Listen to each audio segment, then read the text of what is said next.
Just wanted to mention that I may look like I got beat up. It's actually some treatment I'm doing for some precancerous spots on my skin that were detected during an annual dermatology exam.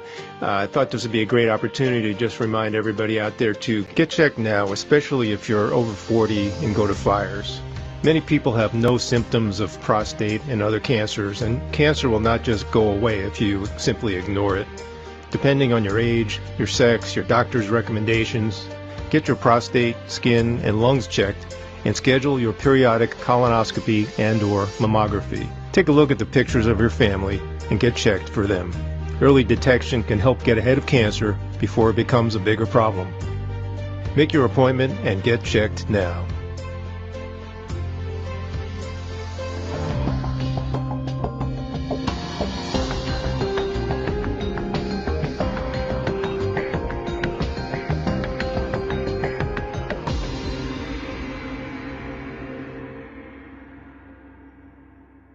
Welcome to Responder Resilience. Along with my co-host Bonnie Rumley, LCSW, EMT, I'm David Dashinger.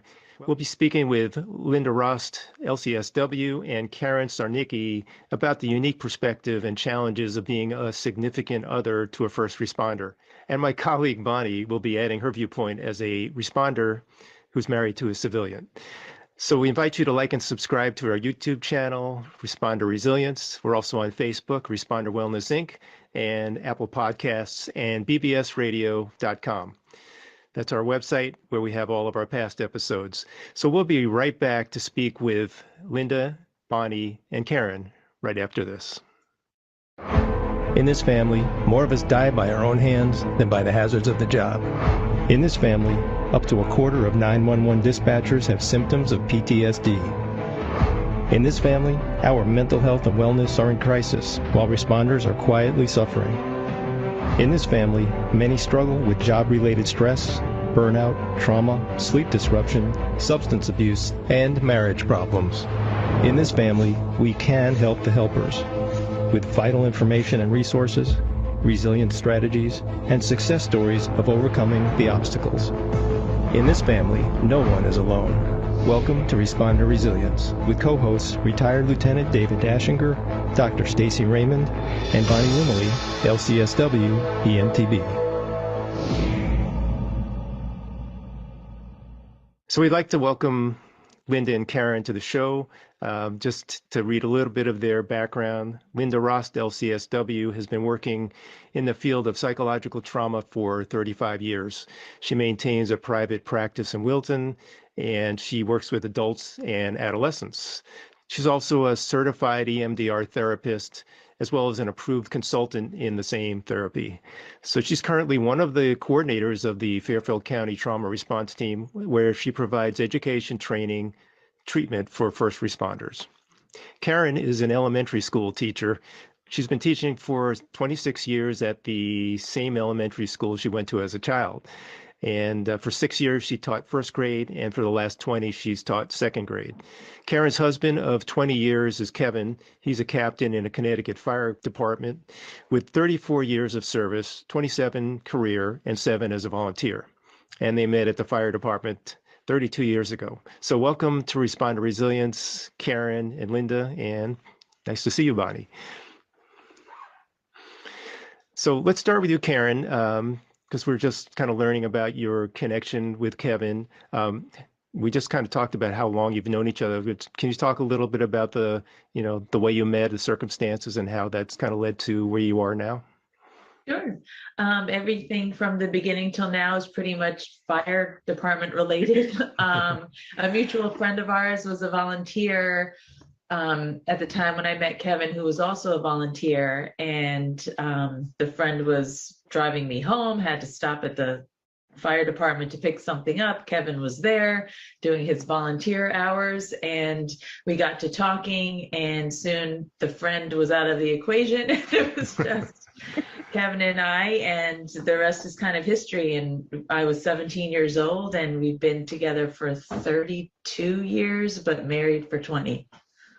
So you've seen it all, right? From the volunteer side to the career side, and so you've been through a lot together, no doubt. Absolutely. Yeah. And Linda, so you work with first responders, and do you work with responders' significant others as well? Yes, absolutely. Bonnie and I together really felt that there was a strong need to to provide a support system for spouses. I'm going to refer to wives, and I don't mean to sound sexist, but we've had all wives in our group, so that's why I'm going to say it that way. If a male significant other came to our group, he would be more than welcome. Probably have a really good time with all those ladies. We felt that a group setting would really be helpful because just like fighters sometimes feel isolated with what they're carrying, so do the spouses. Mhm. And how does that help the responder when the spouse is getting some kind of support or working with a therapist? What does that do for the responder or for the relationship? One of the biggest issues that we've heard in the group is how to manage the transition time. When the firefighter comes in the door, does the wife throw the baby at him immediately? She's been alone with the baby all day long. She's had it up to here. And most of these guys need a chance to breathe, a chance to walk, to take a shower. And if we can help explain that to the spouse, that it isn't about her, it isn't about the marriage, it isn't pushing her away, it's we have to chill out. Mm-hmm. Yeah, we on an earlier episode, we had a couple who termed it re-entry time. Right. It's really just an agreement between the parties where the responder comes home from work and has to, or is kind of given the window to decompress, to kind of shift gears out of responder mode into home life. Yeah. Right. It's also helpful to know what trauma really is like and what the symptoms are. We had one woman who said, he used to come home so grumpy and so disconnected. And I thought it was about our marriage. And it wasn't at all. It was about the last 3 calls he had been in. So if they have a better understanding of what trauma looks like and the symptoms and how to manage it, it's very, very helpful to both parties. And I think you're touching on something, and I invite you all, maybe we'll start with Bonnie. I invite you all to chime in on this, and that's coming home from a shift, sleep deprived, and how that can affect, how grumpy or nice or, actually civil we are with our spouse as a responder, how we are when we enter the door after that shift. So Bonnie, what's your perspective on that? I think it absolutely is difficult on the spouse and the responder. And I've seen it just time and time again, where it's hard for the responder because you're coming home from the unknown. You're coming home from being mentally on for 12, 16, 24 hours. Mm-hmm. And the minute you open the door, your family pounces on you because they've been missing you those 12, 16, 24 hours. And then what happens is if you're tired or you say, just give me a few minutes, then you see the disappointment. Mm-hmm. And I think that's also really hard. So if the first responder is already feeling overwhelmed or under stress from what they're coming home from, now they've just disappointed their family, so it's going to take longer to come out of that and then to re-enter again, because also the family feels wounded, right? The spouse, the kids, it might be, why didn't daddy miss me? Mm-hmm. He came home mad at me rather than being excited to see me. So one of the things that I try to give suggestions about with clients is what can you do before you get home?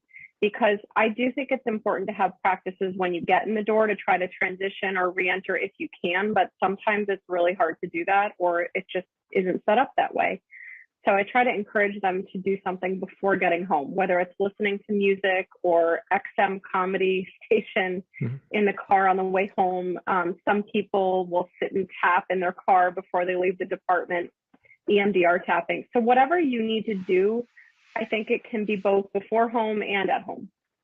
Great. Caryn, do you have any sort of practical tips of things that have worked for you and Kevin for that reentry time or pre-reentry time? Well, it's a little difficult in our situation because Kevin works in the town where we live, so the commute's 5 minutes. So there's not a lot of time for Kevin to practice any of those things before he blows in, and he works a second job, which he immediately starts within half an hour of when he gets home. And I'm leaving for work as well at the same time, and our daughter's leaving for school. So I don't have any suggestions of how to handle the reentry time, because for us, there is really no time. And that is when I have to, just let it all out of what is needed or what needs to be shared. Like a quick data dump kind of thing. Yes, exactly. And I understand completely the need for that time to decompress from the shift that was just had. But, he could be gone again for another, if he's working both jobs that next day, he could be gone again another 24 hours. And if there's something that needs to be communicated, I have to jump in, Linda, have you come across any tips or hacks that work for couples that have this, kind of challenge of limited reentry time? Well, I just want to say on Caryn's behalf, when she comes in the door, I want to give our spouses here equal time and credit.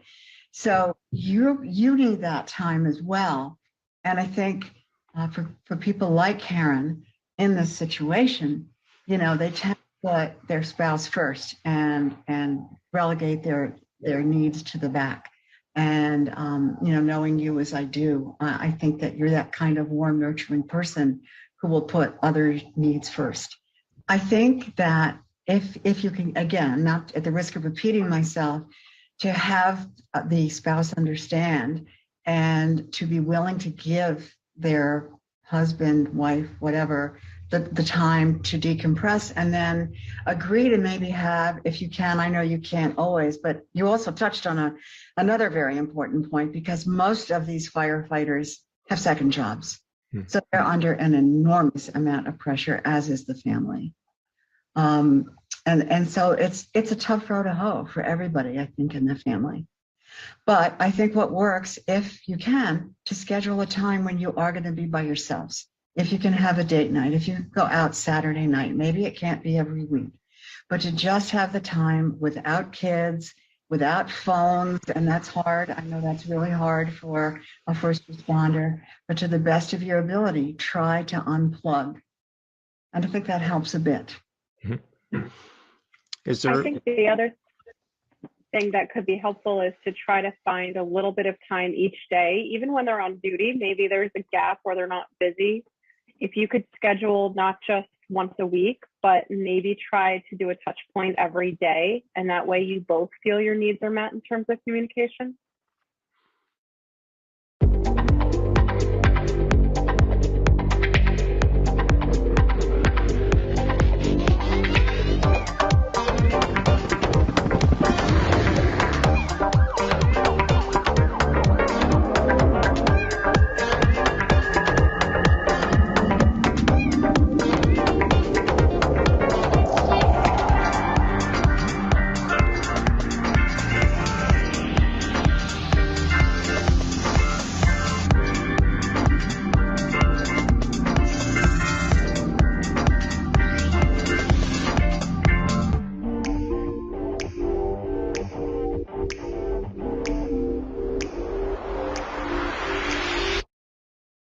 What about having an offline conversation? So, on an off day when everybody's kind of relaxed and in a good uncharged state of mind, would it work to have a conversation between the spouse, maybe even bring the rest of the family in to say, this is what happens when, daddy, mommy comes home from their shift.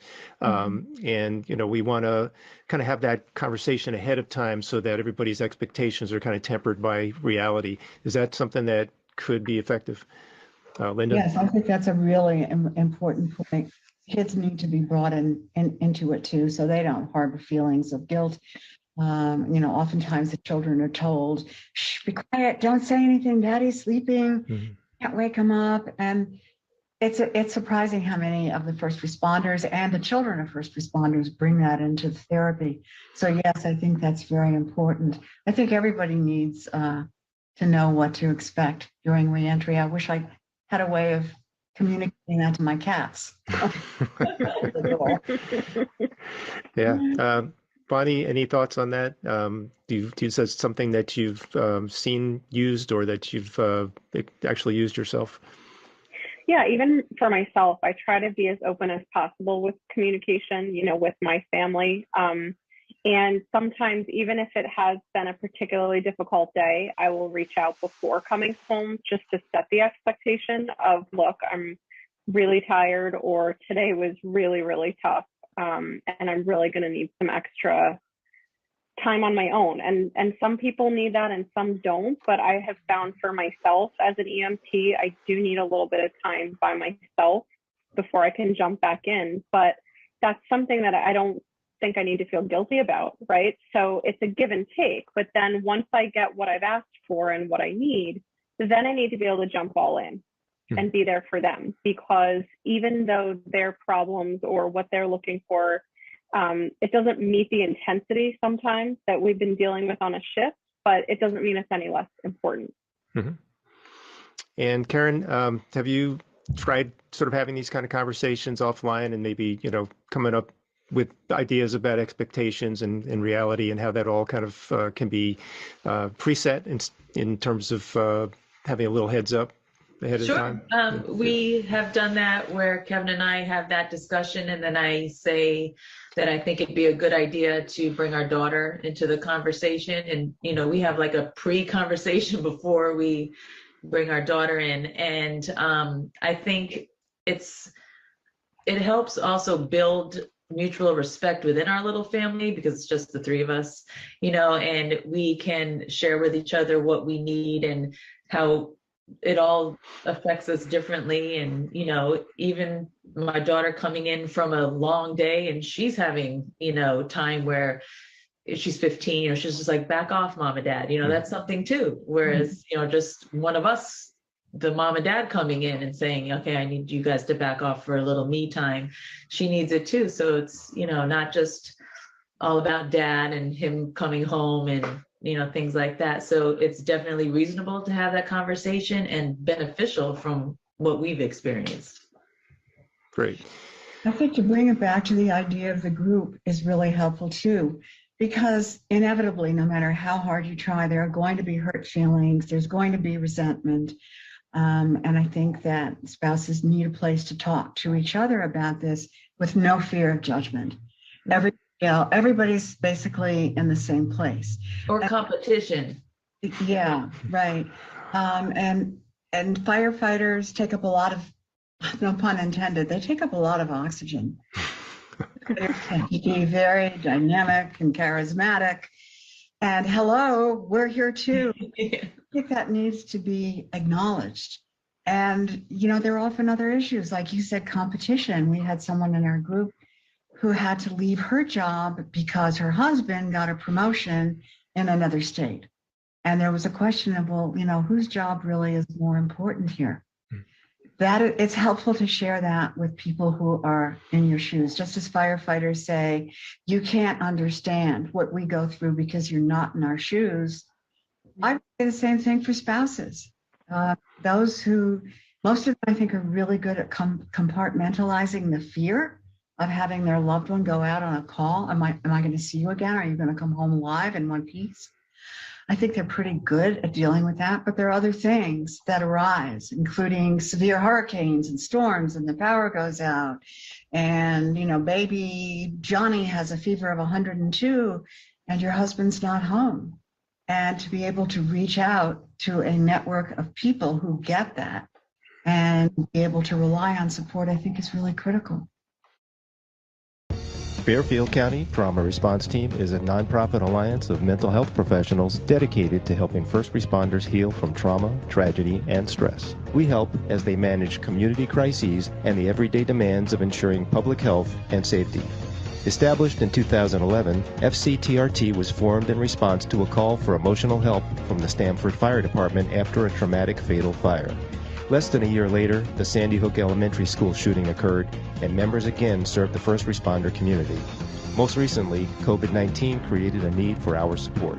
We provide free educational presentations, pro bono sessions to deal with community disasters, and an extensive referral service to trauma-informed psychotherapists. If you're a responder in Fairfield County and need help dealing with duty-related stress, please reach out to us so you can continue to do the job you love. Visit our website at fctrt.org or find us on Instagram at Fairfield County TRT.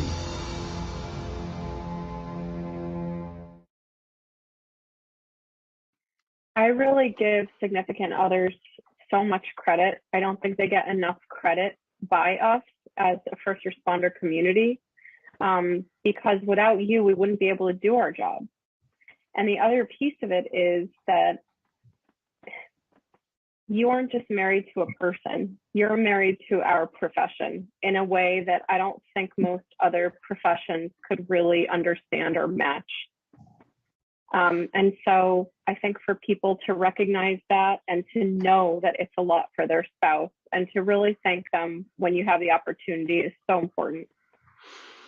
Yeah, it's what you're saying makes so much sense because from the responders' perspective, they've just done a shift and done all these extreme, badass things, whatever it is, a couple of MVAs, structure fire, cardiac arrest, and they walk in the door and they're hearing about the toilet that stopped, or the screen that needs to be fixed, and so there's it's like a big shifting of sort of like a scale, right, of what's important, what's really urgent.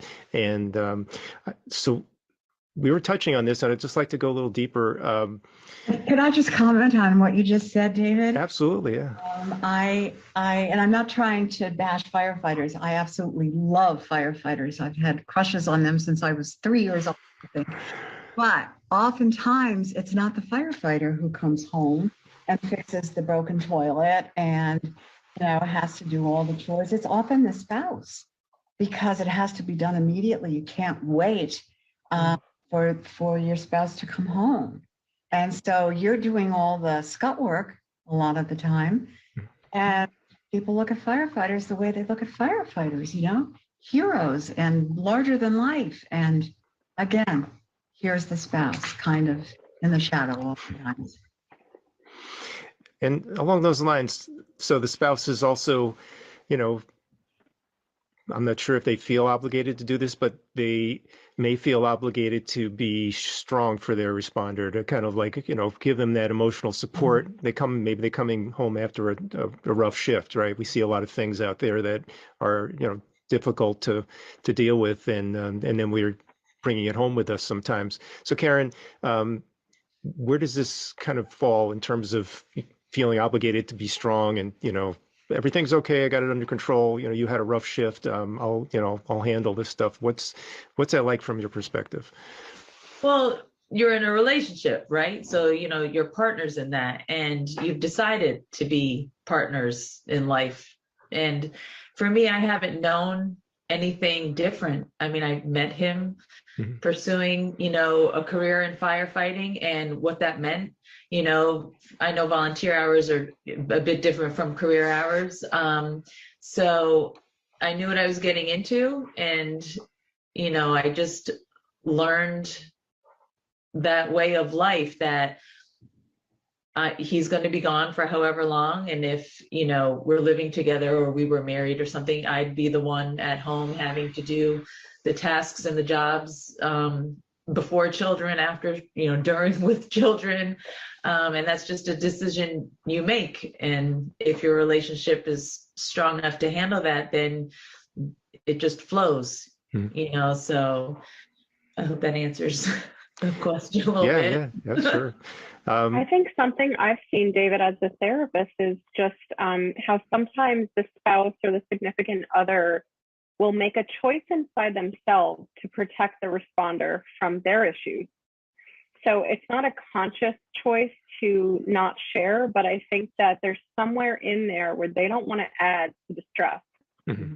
And so they end up shouldering a lot of their own emotionality to themselves. And we saw that, Linda, in our significant other group. And once people were together, they were able to really let it all out finally. So I think that's a piece that we all need to look at more as therapists, as first responders, as significant others. How can we help that? Because the first responders are helping the world, but there's some neglect going on sometimes, with family. It brings another thing, and let's play with this in this conversation. So we're also usually it's men and women in these relationships, and as we know, men's brains and women's brains work differently.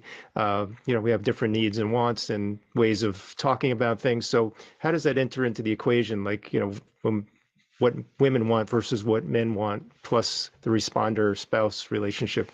Linda, do you have any thoughts on that? Well, I don't want to sound sexist. I think there are some differences. I think women tend to be freer to express their emotions and want some emotionality back. And men have a harder time, although I want to say that I think that's changing. And I think with the right kind of encouragement, men will be more expressive. But yes, there are differences. And Bonnie touched on a good point. It's mutual protection. Oftentimes the first responder doesn't want to lay on the terrible experience that he just went through onto his loved one. He doesn't want that in her brain. Mm-hmm. But he needs to be able to communicate that. I don't want to tell you this. It's really awful.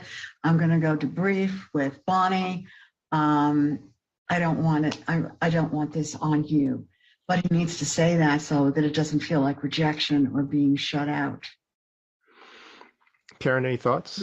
Yeah, I think if you know your spouse also, it's easier to get over that hump of, I definitely agree that women show emotions a lot more than men because men feel like they're the providers. And I'm not saying all men or most men, just some, my man, is more task oriented and things like that. And so, and in his profession, they're trained to solve tasks and problems, and that emotional piece is not there. So it's very hard to transfer that in the home life, so yes, they can, maybe learn some strategies to show that showing emotions could go a long way.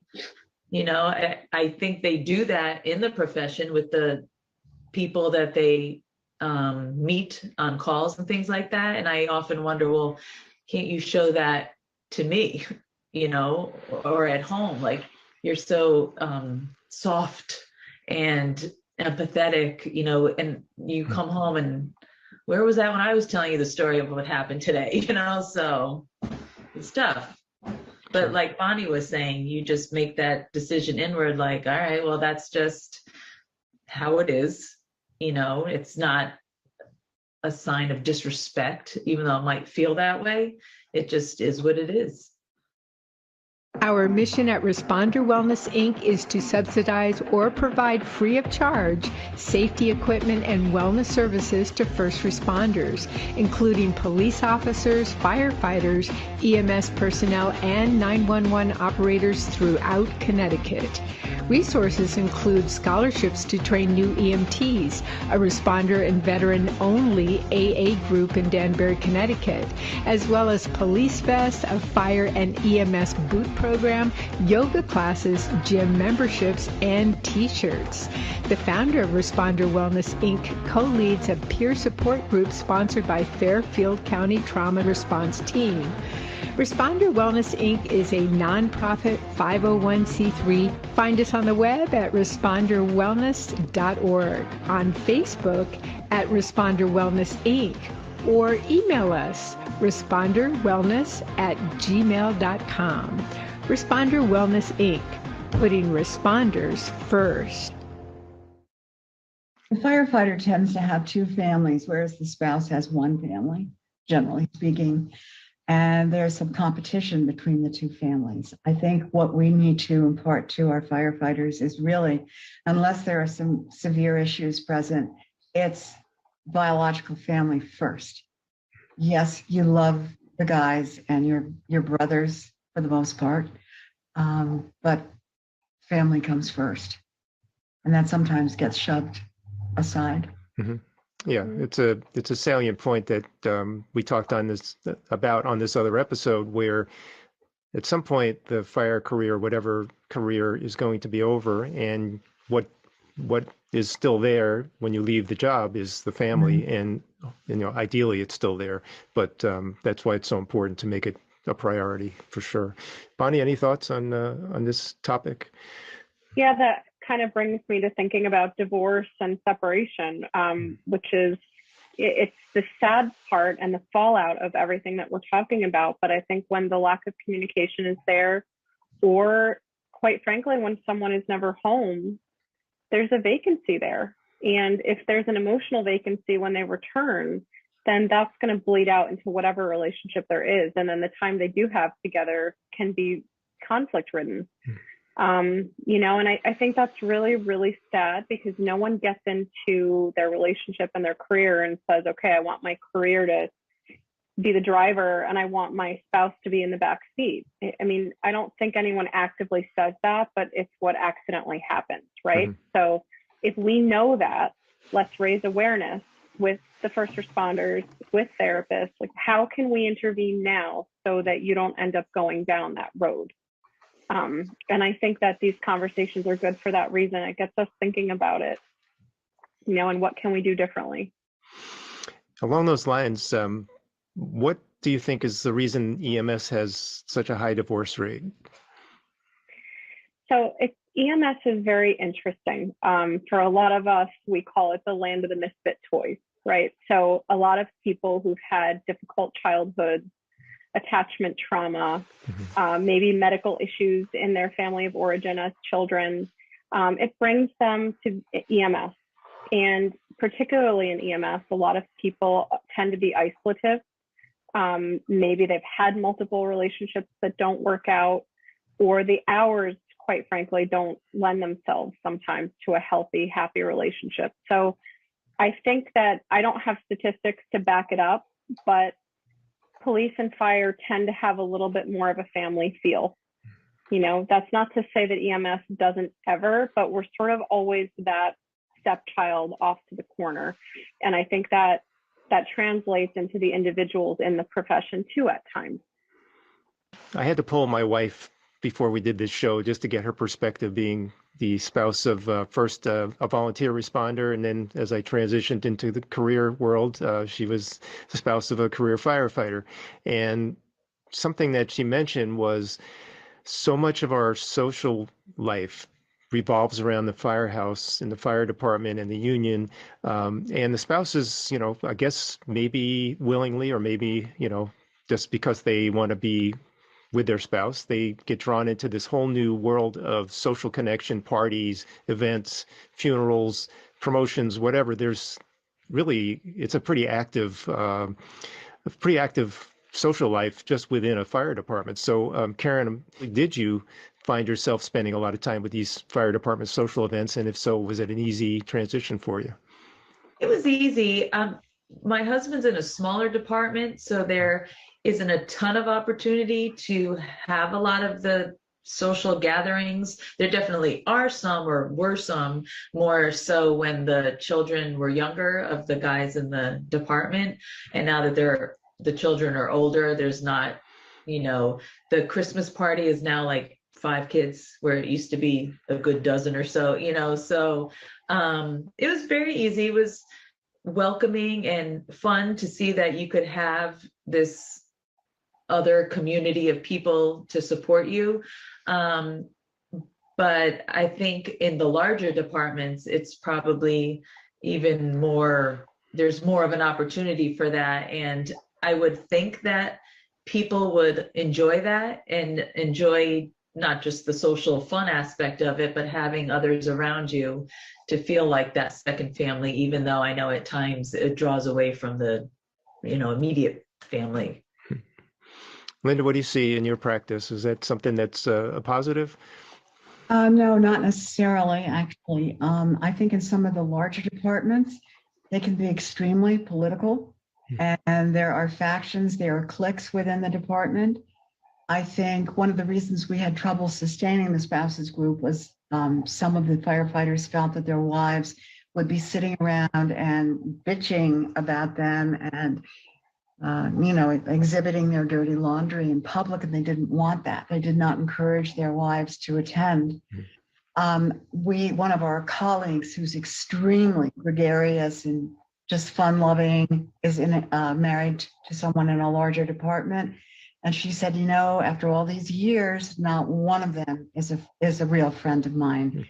I don't socialize with them, don't see them outside of these work parties, which I hate going to, but feel compelled to out of loyalty. So it's not always cozy the way. I agree with that, Linda. I know that it's an opportunity to be social, but it doesn't really go very deep. It's just kind of surface, and it's for the function, and you're getting, you're having a nice time chatting and stuff, but calling to meet for coffee or take a walk or, help with a child or something, it never really took off from where we are. Which leads me to say that I think Caryn was the perfect, we used to call her the first spouse, facilitator for our group, because you were willing to be spontaneous and call the group members. Bonnie and I weren't even in town, and say, let's go for a hike.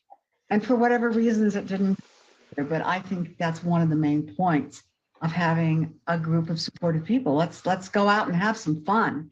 I mean, you're allowed to have fun too. The guys go down to the bar, all know that, after shift, and have a couple of beers together. Our spouses out and having fun together as well. I think it's very important. I think fun is important, especially after the last 2 years that we've just been through. Sometimes when the attendance was low in our group, the three of us would meet for hours and try to figure out why. And one thing I think I always wondered, but really couldn't prove, was, do some people not want to come because it means another hour they have to spend thinking about first responder world, thinking about the firehouse, thinking about his job?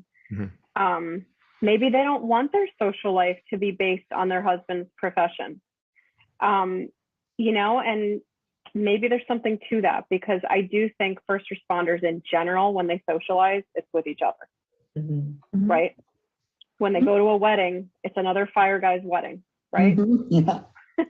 When the medics go skiing for the weekend, who do they go with? The other medics, it's the cops. I mean, it's kind of the same. So I wonder almost if the spouses just want their own life with this person outside of fire. And I, quite frankly, I could understand it. Yeah.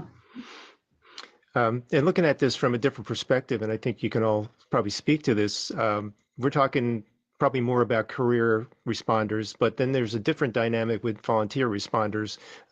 In my volunteer career, I had the pager, or multiple pagers, one for EMS, one for fire, and we could be out to dinner, we could be out doing some sporting event with the kids, or any number of things. The pager goes off, and I'm like, I want to go. How does that play out in the relationship dynamic for you, Bonnie? I could probably talk a lot about that. I could talk about being the 24/7 leader of an EMS agency volunteer for 2 years, with the radio and the pager 24 hours a day. My friends joke with me, that radio is just like your purse. It's your accessory. It goes everywhere with me. Yep.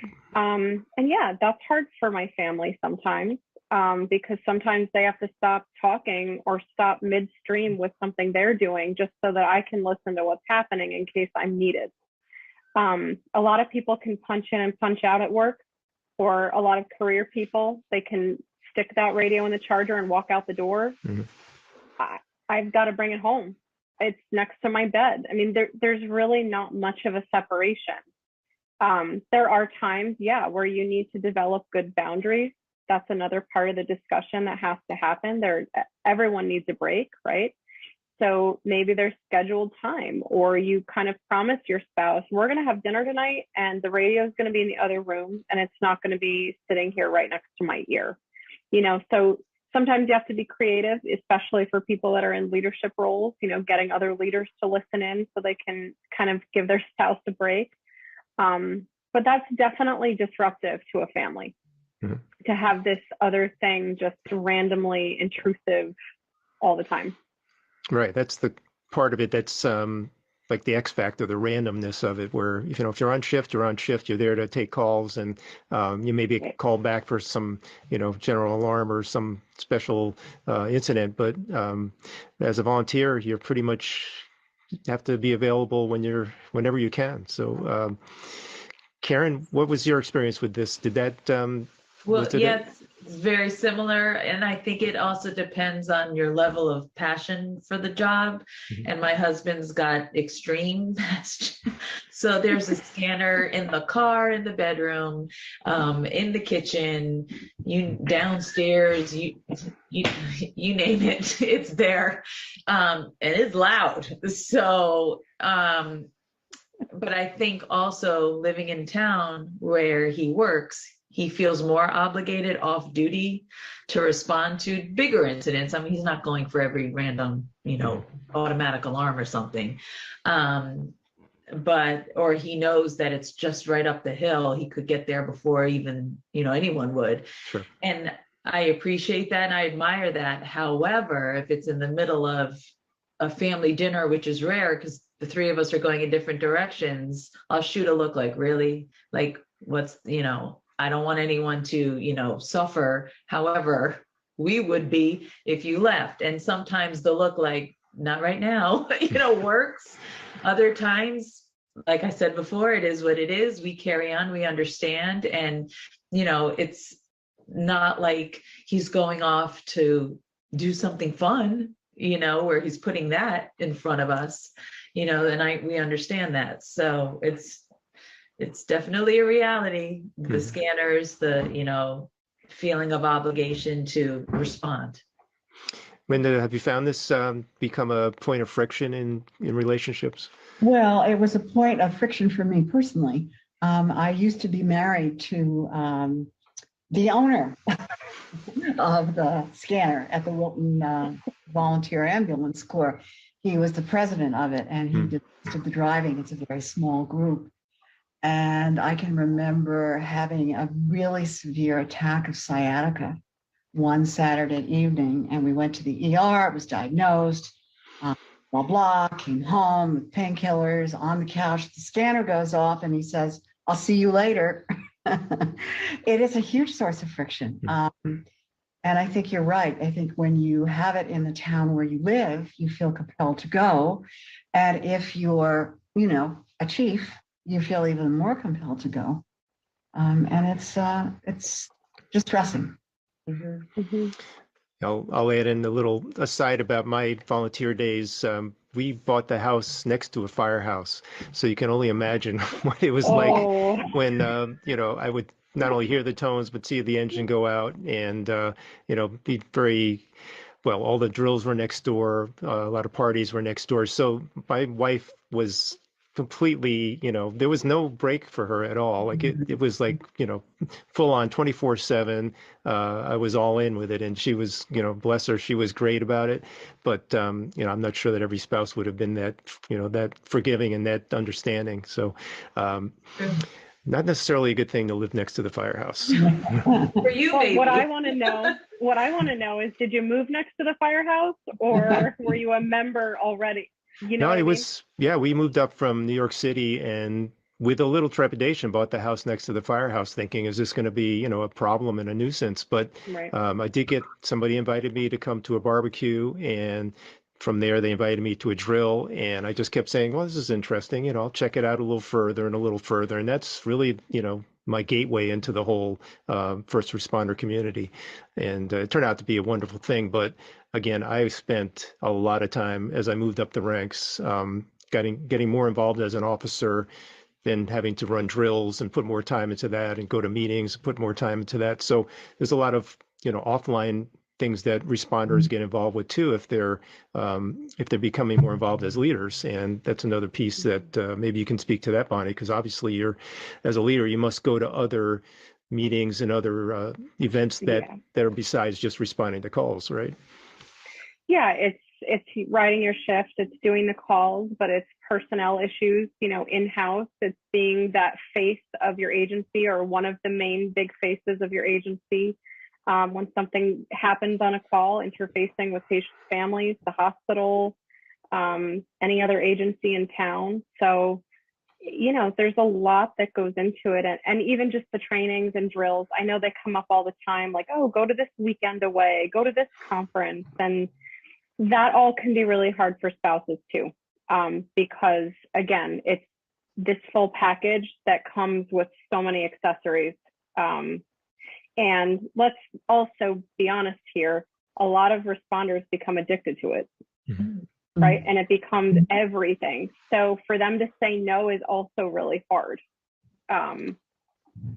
Keep that in mind. Absolutely. Yeah. Or become addicted to the stress and to the adrenaline piece. So Linda, Right. what do you recommend with people, you know, you're working with, seem to have so much connection and addiction, or, you know, just need to get that rush? Is there something that they can do to kind of get addicted to something other than stress and Something adrenaline? Like their wife? Well, you know, we talk a lot about the window of tolerance and how being at that very high level of adrenaline is great. You need that to go on the call, and that's who you are. It's certainly like working in an emergency room or on an acute unit in a psychiatric hospital. I really get that piece of it, but you can't maintain that forever without doing a lot of harm to your body and your relationships. And so we talk a lot about not going, you don't want that either. You don't want to be numb and disconnected, but you want to sort of be in this level of tolerance where you're on an even key and where there is a balance in your life. So we work on coping skills to achieve that. But, you know, it's a hard thing to get across because they don't want to in any way. They often fear when we're talking about EMDR, for instance, that they will lose the edge of their skill and their facility and their ability to respond so quickly and efficiently. And that doesn't happen, but it's hard for them to even entertain the notion of being even. Doesn't fit right. Caryn, any thoughts about that? The kind of juxtaposition of stress, adrenaline versus, you know, calm peace and, you know, just chilling out? I think again that might be the, you know, women men type of thing where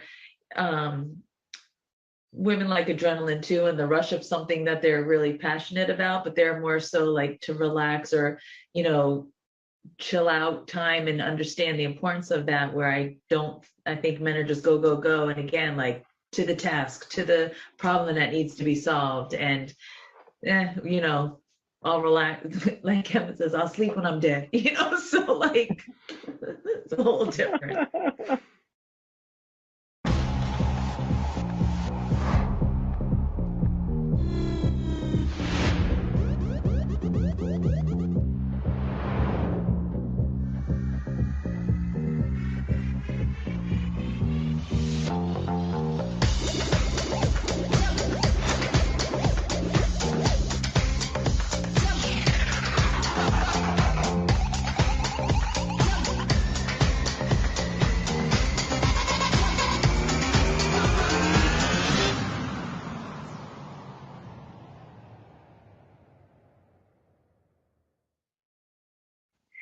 I have a question for you, Caryn. Let's say a newlywed couple came to you and a firewife came to you and wanted advice. Do you have a few kind of main take homes that you would give her? The newlywed firewife?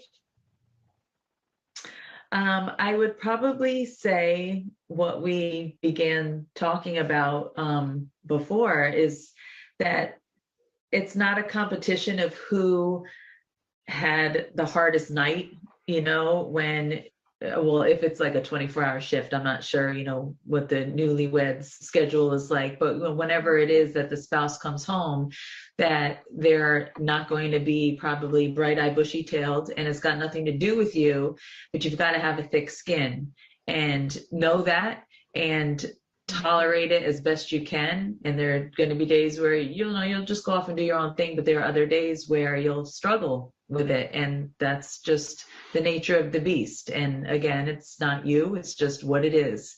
And so once you can get over that hump, it'll be smoother sailing. I won't say it's smooth sailing all the time because that's just not realistic and you know what it is, but probably something like that.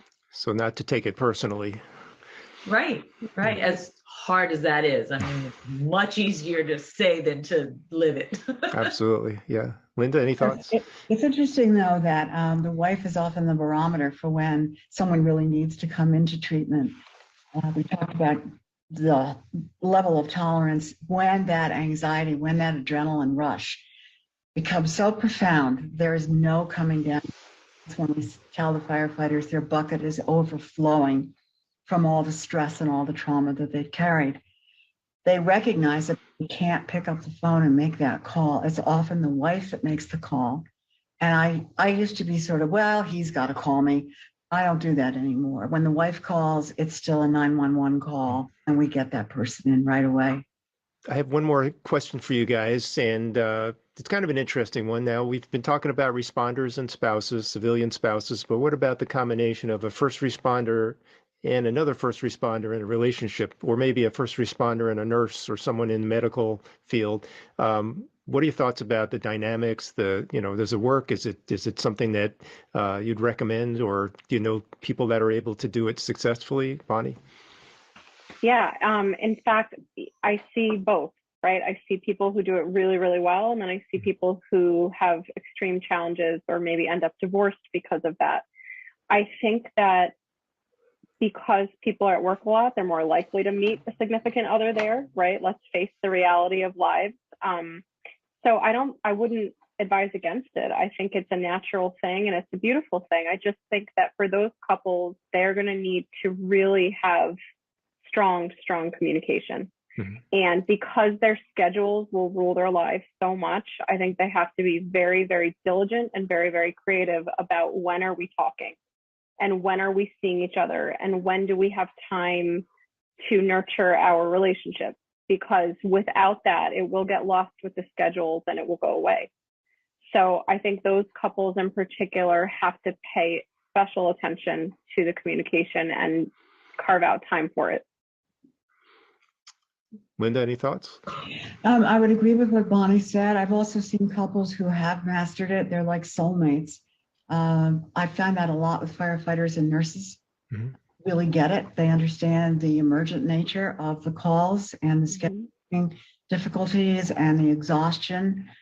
And we don't have any stats yet on any of that since COVID. So it's possible that it's really changed. But I have seen positives where they just get it. It's really very heartwarming.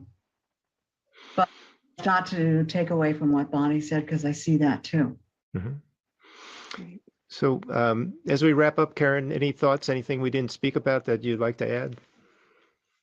No, I just think that going with what you were just talking about with a first responder and another first responder relationship and about scheduling, I think that with a first responder and just a civilian like me as a spouse, scheduling is super important because the spouses often feel like our schedule revolves around their schedule, and in most cases it does, but you can see, oh, okay, well, there's going to be 3 days off. So here in those days, we're going to, have some family time, or we are going to do those date nights and go to dinner, and to be really proactive with that.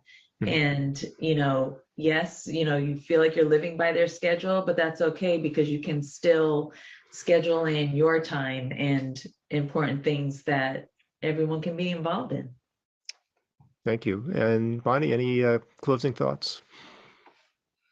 I just really want to thank Caryn, because I know it's hard to speak out as a significant other, and we're shining a spotlight on you, but I'm just so grateful that not only did we have you in our significant other group that Linda and I ran, we learned so much from that, but we learned so much from you. And I think this conversation will help a lot of people think about things. I hope so. Thank you. And Linda, any closing thoughts? No, I would echo that. I think, it makes me want, this segment makes me want to get the group going again. Well, perhaps now's a different time than it was Maybe. back when you were starting it, or I applaud you for having the concept and the intention of doing such a group, and I hope that you're able to restart it and support spouses. And we do appreciate spouses. I know I could speak personally that as a responder, having been volunteering career, that I could not have done all the things I did, including going to the fire academy for 14, 16 weeks and being away for that entire time without a spouse at home who was, really stepping up, holding down the fort and supporting me in everything I did. So it is so important, so critical. And to have, have a home life where things are more or less working without you having to worry about it all the time makes it that much easier to go out and do the job that responders are required to do. So my hat is off to all spouses who are supporting responders and supporting families and doing it. Much appreciation to them. I think you should be part of our presentation and say exactly that. All right, let's talk. Anyway, thank you so much, Caryn, Linda, and Bonnie, for being part of this discussion today on responder resilience. It's been a real pleasure to have this conversation. Thank you for having Thank me. you, David. I'd like to remind everybody to subscribe to our YouTube channel, Responder Resilience. We're also on Facebook, Responder Wellness Inc. We're on bbsradio.com, Apple Podcasts, and our website is respondertv.com, where you can catch all our past episodes. So we want to wish everybody a great evening. Stay safe. Be kind to yourself. Take care. Thank you, David.